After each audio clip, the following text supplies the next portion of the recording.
Hello everybody, welcome to my channel. Today I'm going to talk about working with a fearful mind during a kundalini or spiritual awakening. I've always had a very afraid mind. I've always created weird superstitions and phobias, and I've always had an obsessive, compulsive, kind of like OCD. I've always struggled with obsessive thoughts, and going through the Kundalini awakening or the spiritual awakening really illuminated the intensity of all of these obsessive thoughts that I've been having my entire life. And that's because when we have an awakening, what's happening is everything that's not in balance, everything that is rooted in negativity has this bright light shined on it for us to see, because that's what a spiritual and kundalini awakening really is. It is just a expansion of our awareness so we can see everything for what it truly is. And so many times this expansion of awareness comes with an increased mind volume, an increased uncontrollable thoughts will happen. Like these intense thought storms will happen.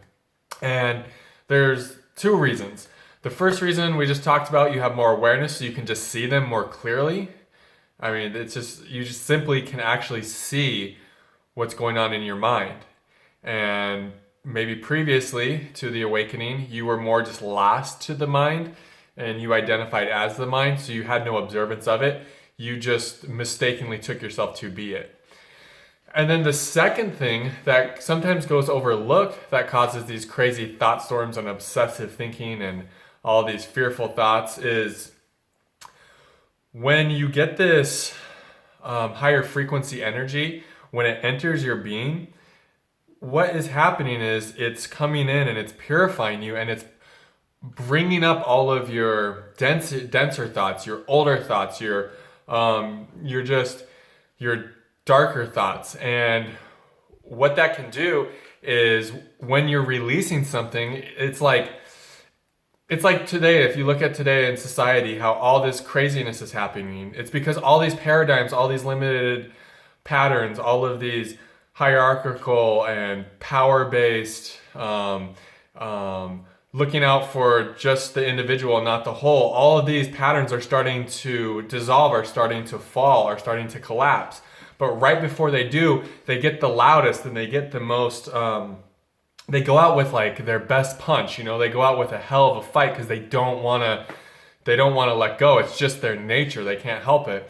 And that's the same thing with your thoughts. Your crazy obsessive thoughts, your irrational thoughts, your phobias, your fears, your anxieties, your just anything that is just repeating in your brain that you've realized as a pattern that has come up, that gets louder because it gets louder right before it's about to dissolve.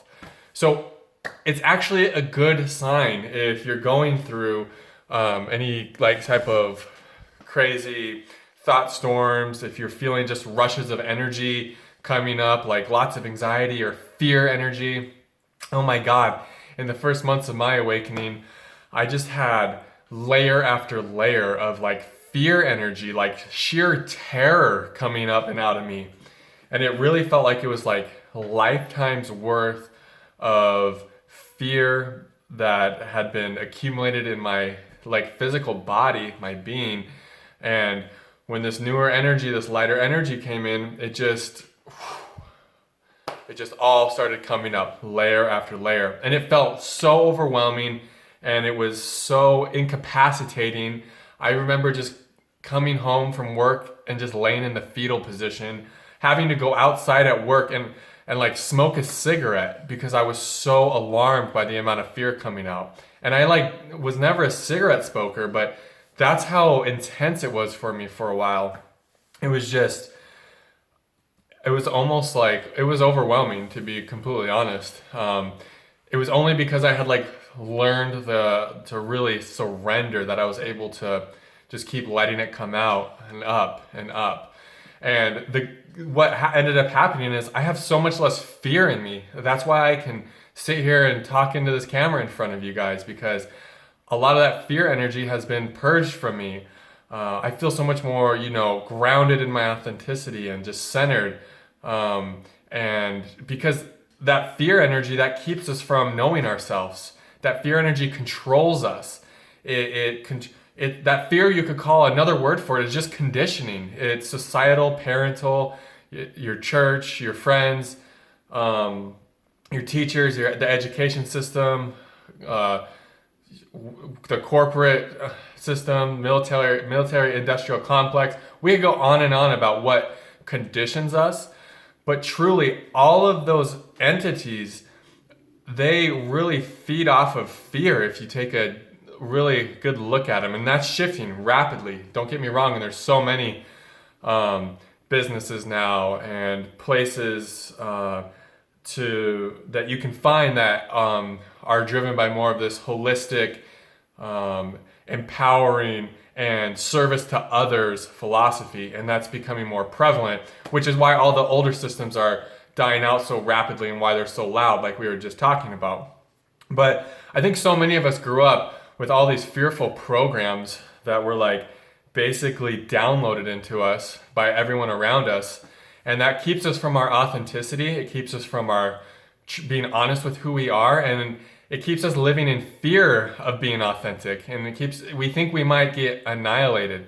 Literally, we think we might die. That's the story of Christ in so many ways. He was so true. He was just so anchored in the truth that people don't want to hear the truth a lot of times.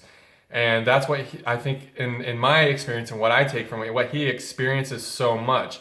That's what he exemplifies so much, is he was willing to be crucified for the truth.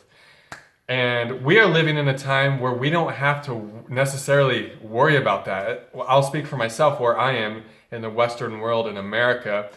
I can freely get on here and talk about this, and I can be myself these days out in public at all times to everybody and have no fear of anything horrible happening, because the earth is changing so rapidly. The earth is also evolving. It's an evolutionary planet, just like we're evolutionary beings. It's an evolutionary reality. Everything's evolving, and we're all working with one another to bring this evolution into effect. And that's the biggest thing I wanted to share with you guys, is that if we can just learn to not allow our fearful mind to dictate to us, if we can just not allow our conditioning, if we can not allow all these older energies to move us into action, if we can just let go of these, if we can just let the fearful mind, if we can just let its mind momentum just come down and reduce, then we can really start tapping into who we are on an authentic level. And that authenticity it really has all the answers for your movement in the world. Because when you start tapping into your truth, then you start tapping into the support of life. And because life really wants you to be true. I mean, you wouldn't exist if life didn't want you to exist as the full, unique, authentic, and honest expression, 100% of who you are. That is what existence, just by you existing, that's the whole point of your existence, to be fully you. The point of life is not to try to, be a clone of something, or try to I just feel like so many times in my life, I've tried to be something that I thought others expected me to be. And I just felt so much of that pressure to kind of mold myself into a certain type of person, to have a certain type of status in society, or whatever my deluded thoughts told me about trying to wear a mask would provide for me.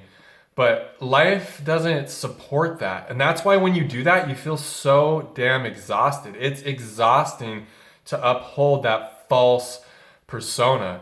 It's so exhausting to just like try to force your way through life with your willpower. It can be done, but it's just it always comes with this feeling of emptiness. No matter what you accumulate on the outside, it comes with this feeling of emptiness, because if you think you need $1 billion to feel whole, you can get $1 billion, but you're never going to feel whole, because that motivation came from a place of inherent lack. And anytime you go do or try to obtain something from a place of lack, even if you get it, you still are going to have that reflection of lack, because whatever is going on in here is always reflected out here. It's always a perfect mirror. So if we can just let go of that programming, tap into our truth, love what we see, and you will love it. I mean, existence itself, life itself will support that, because that was the whole plan for you initially. Like, that was the whole purpose, was for you to come here, remember who you are, and then anchor in that authenticity, so that when you see others, when other people see you, you are giving them the choice to become their most authentic self. Just by them seeing you anchored in your authenticity and your truth, that's the greatest gift you could give to anybody, because when they see that, a new choice illuminates for them. They say, "Oh wow, look at him. He knows who he is, and he's completely comfortable with who he is. I want that for myself." And that's something that I've been really working on, kind of like developing and cultivating within myself. And it starts with knowing yourself. And then you can't really be comfortable with yourself until you know yourself. I've kind of experienced that. And it's a long process. Definitely still going through it, but that's my message today. I just was just inspired to talk about fear and a fearful mind. I've been going through, my mind's been giving me like fear storms today and yesterday, and it just brought it to mind, and I thought maybe sharing about it might be relatable for you guys and maybe helpful. But other than that, that's all I have today. Thank you for watching, and namaste.